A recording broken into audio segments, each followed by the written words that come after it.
Assalamualaikum warahmatullahi wabarakatuh. Alhamdulillahirabbil alamin. Adik-adik sekalian, gimana tugas pekan kemarin? Apakah sudah dibuat untuk menentukan treatment apa yang dilakukan ketika seseorang memiliki atau kekurangan kompetensi atau kinerja atau potensi. Jadi peta talent kemarin sudah dikerjakan belum? Monggo kalau belum dikerjakan silahkan komunikasi dengan asisten dosen kalian. Sekarang saya akan bergerak lagi ke arah bagaimana learning management atau training development. Jadi salah satu perlakuan untuk meningkatkan kompetensi karyawan adalah dilakukan training and development. Baik, kita lihat peta hasil development framework. Kemarin kita udah bicara masalah talent management, sekarang kita di area learning management. Oke, ada beberapa hal yang perlu dibicarakan di sini. Apa sebetulnya learning management? Bagaimana metodologi pengembangannya dan selanjutnya. Baik, kita lanjutkan satu persatu. Kalau kurang jelas nanti silakan tanya. Ya, bagian pertama adalah learning management. Apa sih learning management itu? Ini definisinya. Bahasa Indonesianya learning management itu manajemen pembelajaran. Adalah suatu kecakapan untuk merancang pedagogik atau penggunaan metode yang tepat dalam pengajaran, strategi-strategi yang dapat mencapai hasil-hasil pembelajaran pada siswa. Jadi ingat ini bukan masalah learning doang, tapi ada manajemen pembelajaran. Jadi bagaimana satu entitas merencanakan mengembangkan karyawannya atau siswanya dan sebagainya. Jadi learning management ini bukan hanya untuk perusahaan aja, tapi pembelajaran ini bisa Anda pakai untuk manajemen sekolahan dan sebagainya yang barangkali nanti kerja di sekolahan dan sebagainya perlu memahami tentang learning management atau manajemen pembelajaran. Jadi konteksnya adalah ada manajemen, ada pembelajaran. Jadi kita harus mengetahui tentang manajemen dan mengetahui tentang pembelajaran. Ada istilah bagi mereka yang biasa di pendidikan itu biasa, tapi tentu sebagian besar belum mengetahui tentang pedagogik. Nah, jadi kata ini adalah maksudnya adalah penggunaan metode yang tepat dalam pengajaran, itu namanya pedagogik. Itu kira-kira tentang definisi manajemen learning management atau manajemen pembelajaran. Selanjutnya kita melihat learning pyramid ini penting banget dan bisa dipakai oleh kalian semuanya. Ini adalah penelitian dari National Training Laboratories dari Peter Main itu ada piramid pembelajaran. Piramid pembelajaran ini penting banget. Ini akan menggambarkan bagaimana proses belajar yang baik. Jadi adik-adik bisa manfaatkan ilmu ini untuk kegiatan sehari-hari juga. Saya kok nggak terlalu yakin adik-adik itu sekolah mulai dari TK, SD, SMP, SMA sampai sekarang itu belajar, tapi rata-rata jarang memahami bagaimana cara belajar yang baik gitu kan. Jadi agak aneh kita belajar lama tapi tidak pernah diajarkan bagaimana belajar yang baik karena tidak memahami ini learning pyramid ini. Ini perlu kita sampaikan karena itu penting banget. Jadi sederhananya gini, kamu menguasai masalah sangat kuat itu karena proses yang mana gitu kan. Jadi kamu menguasai sesuatu gitu ya. Yang sering saya kasih contoh kan motor. Kamu bisa bisa naik motor itu karena apa? Karena belajar teori naik motor atau yang lain. Nah, ini ini adalah contoh learning pyramid yang dimulai dari teach other. Jadi tahap yang paling paling eh, sorry, mulai dari atas. Jadi kalau adik-adik belajar kayak sekarang ini saya ngajarin kamu itu namanya lecture itu pengaruhnya nggak terlalu besar, paling habis ini kamu lupa, dikasih soal susah, ngerjain enggak, gitu kan. Paling juga dengerin ini juga belum tentu. Nah, itu memang pengaruh untuk bisanya itu kecil banget di bawah 10%. Nah, ini akan meningkat, pemahamanmu lebih meningkat kalau kamu membaca teori-teori yang tak sampaikan tadi, kayak kemarin yang tentang talent management, ketika kamu searching di mana-mana, eee, apa namanya, kamu akan bisa memahami lebih jauh ketika kamu membaca. Itu kira-kira berpengaruh 10% dari apa, pemahamanmu tentang, masalah itu. Kemudian akan meningkat kalau dilakukan audiovisual. Nah, kayak contoh ini, contoh yang tak sampaikan pakai YouTube ini adalah sebetulnya untuk meningkatkan pemahamanmu secara lebih real dan itu akan meningkat sekitar 20% dari pemahaman ini. Taruhlah tentang talent management ketika di WA dengan ketika di audiovisual tentu audiovisual akan mudah dipahami dan itu berpengaruh terhadap pemahaman kita kira-kira cuma tapi itu pun cuma 20%. Nah, yang agak meningkat adalah demonstrasi. Jadi mungkin lebih bagus memang, tapi perlu waktu banyak. Itu saya mendemonstrasikan teori-teori yang ada. Itu berpengaruh cukup besar. Kira-kira 30% kamu bisa bisa memahami itu. Nah, lebih jauh lagi, kalau kamu pengen paham, kamu harus diskusi dengan teman-temanmu. Makanya kita bikin penugasan kemarin. Itu targetnya untuk meningkatkan pemahamanmu tentang masalah itu. Tapi harus serius. Kalau kamu ngerjainnya nggak serius ya nggak dapat juga. Jadi kalau mau diskusikan masalahnya, kamu akan meningkat pemahamanmu jadi 50%. Coba diskusikan sama temanmu tentang talent management yang kemarin kita tugaskan. Itu mau diskusikan nggak? Kalau kamu nggak mendiskusikan ya nol lagi, nggak ada pengaruhnya. Tak lihat juga apa namanya pembuatan grup aja juga belum selesai gitu. Nah, bagaimana cara cara apa meningkatkan itu kalau kamu sendiri minatmu juga kurang gitu kan repot. Makanya silakan membuat tim itu sebagai contoh contoh kasus di mana apa eh, tugas itu harus selesaikan dengan benar. Yang pertama kemarin yang tak pancing sebetulnya peta itu barangkali pertanyaan untuk kita sendiri dalam artian kalau kita pada posisi apa namanya kinerja kita rendah tapi kemampuan kita tinggi berarti kita di kotak nomor berapa. Kalau kemampuan kita tinggi kemudian eh, prestasi kita tinggi berarti kita ada di kotak paling atas misalkan. Kamu merasa di kotak mana dan apa yang harus apa yang harus dilakukan gitu loh. Nah, sengaja aku belum belum bikin materi itu treatment apa yang harus dilakukan karena aku pengen kamu diskusi dulu baru nanti kita diskusi kita bisa presentasikan. Nah, eh, jadi diskusi kelompok itu akan sangat membantu untuk memahami permasalahan yang ada. Jadi kalau kamu nggak bisa ngobrol sama temenmu, kalau masalah misalkan bahasa pemrograman apa tertentu gitu ya, eh, diskusi sama temenmu itu akan berpengaruh 50% untuk pemahamanmu. Kemudian lebih bagus lagi kalau kamu praktekkan.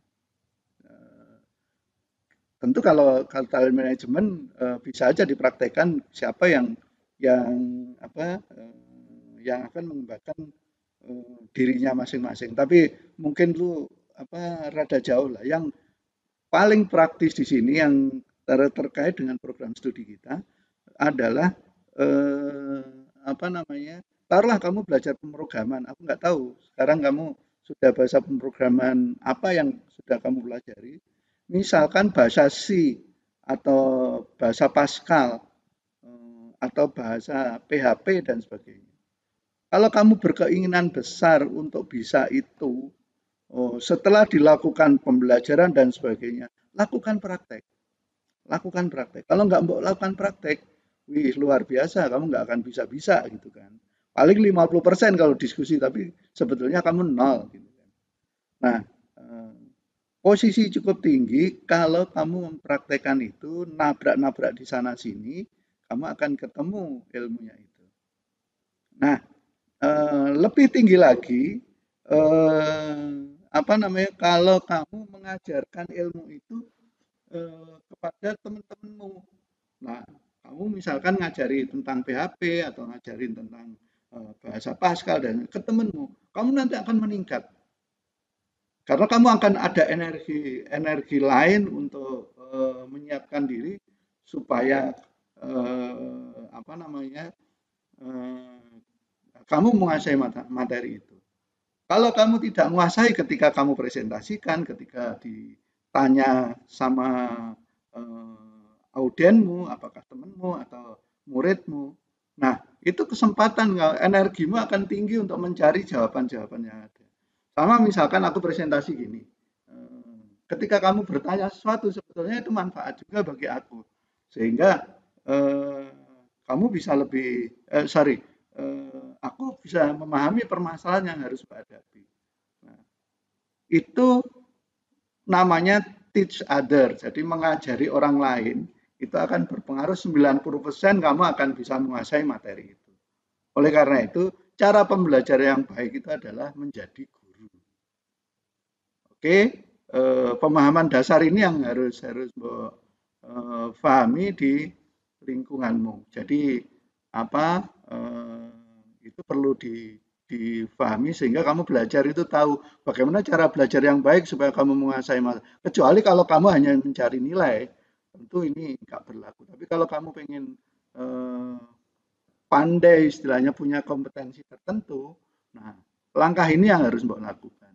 Jadi membaca dulu kalau perlu melihat YouTube-YouTube, kemudian mendemonstrasikan, mencoba-coba, mendiskusikan, kemudian mempraktekkan langsung, dan terakhir adalah mengajarkan ke orang lain.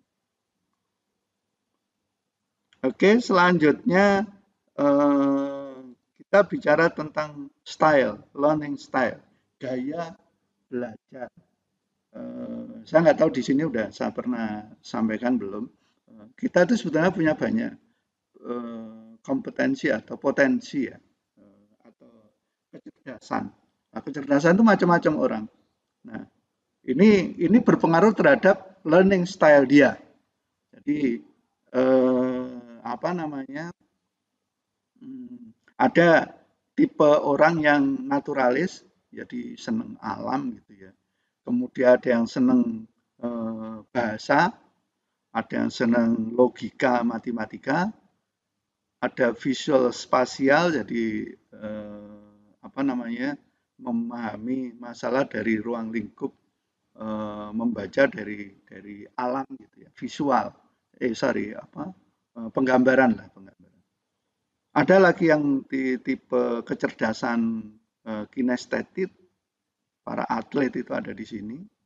Eh, Kemudian ada yang musik, keahlian musik, terus ada yang interpersonal, hubungan antar teman, ada intrapersonal, orang yang diem-diem tapi bisa mengendalikan dirinya dengan baik, dan ada yang natural.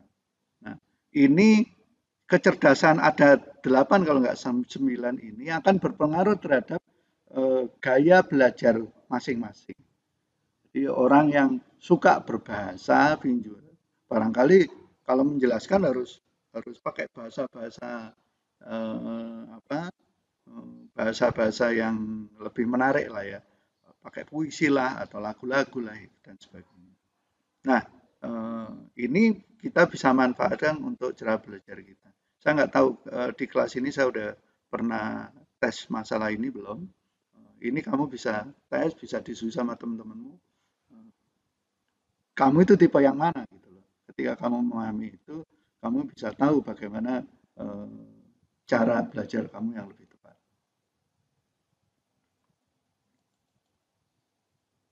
Nah, kalau bicara manajemen pembelajaran, itu ada 5 subsistem yang harus dikelola. Tapi ini lebih serius ya, tapi ini ke arah manajemen pembelajaran. Yang pertama adalah learning-nya sendiri, pembelajarannya sendiri. Terus ada tentang orang, ada tentang teknologi, ada tentang ilmu pengetahuan dan organisasi.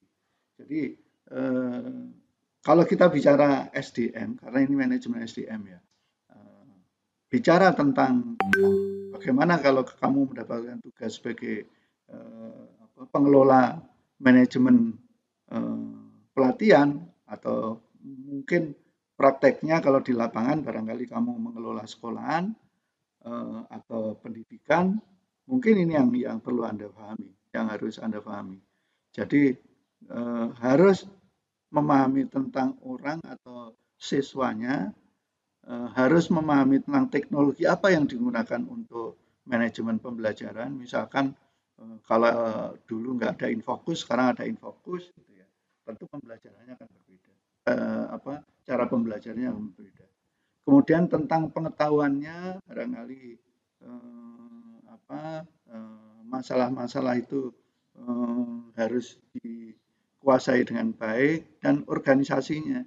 Jadi pelatihan atau kalau kamu melihat sekolahan gitu ya, itu kan terorganisir dengan baik. Jadi apa namanya,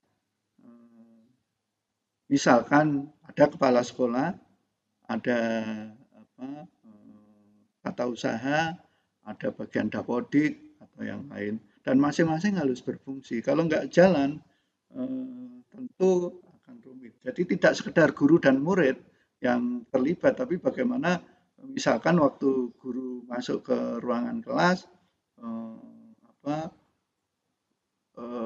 spidol sudah ada, penghapus sudah ada, meja kursi sudah ada dan sebagainya. Itu menyangkut masalah organisasi. Organisasi yang mengelola di manajemen pembelajaran. Kalau siswanya sedikit nggak masalah, tapi kalau siswanya banyak harus kita atur dengan baik. Jadi untuk bisa mengetahui masalah, sebetulnya kita terlibat di masalah-masalah ini. Kayak misalkan di kita di Unival ini, eh, apa tentu ada ruangan yang disampaikan, kemudian ini dari sisi pembelajarnya, terus kemudian dari sisi teknologinya di situ ada Infocus, ada notebook dan sebagainya, ada paper, ada guru dan mahasiswanya, kemudian ada knowledge-nya, bagaimana pengetahuan itu dikuasai, apakah sudah sudah banyak pengetahuan-pengetahuan yang sudah diberikan sama yang sudah disiapkan dan sebagainya. Kemudian pedagogi itu meliputi di fokus pada kualitas pembelajaran, kemudian ada teacher and leader learning together. Jadi bagaimana guru menjadi apa namanya, menjadi inti dan selalu harus belajar. Jadi nggak boleh berhenti. Kemudian ada pembahasan masalah perubahan, conversation of for change. Oke. Ini tentang pedagogi. Selanjutnya tentang organisasi. Organisasi pembelajaran adalah organisasi yang mampu terus-menerus mengembangkan kemampuannya untuk menciptakan masa depan yang lebih baik. Jadi apa ya taruhlah kampus atau sekolahan itu harus selalu melakukan perbaikan-perbaikan supaya setiap saat ada perkembangan baru yang lebih baik. Jadi bukan stagnan, tidak seperti kemarin-kemarin.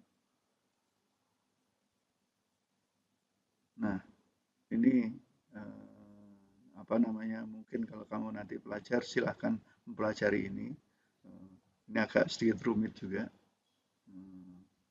Jadi ada apa learning organisasi itu ada personal mastery, ada orang yang jago, kemudian ada mental model, ada share vision, team learning, dan system thinking.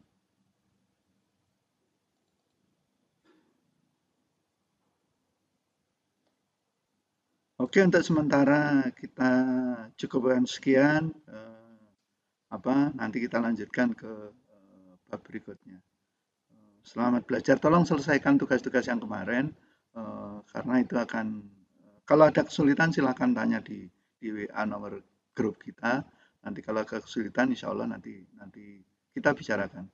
Insya Allah dengan dialog dialog yang intensif, jadi bukan pasif, itu akan membantu pembelajaran akan lebih baik.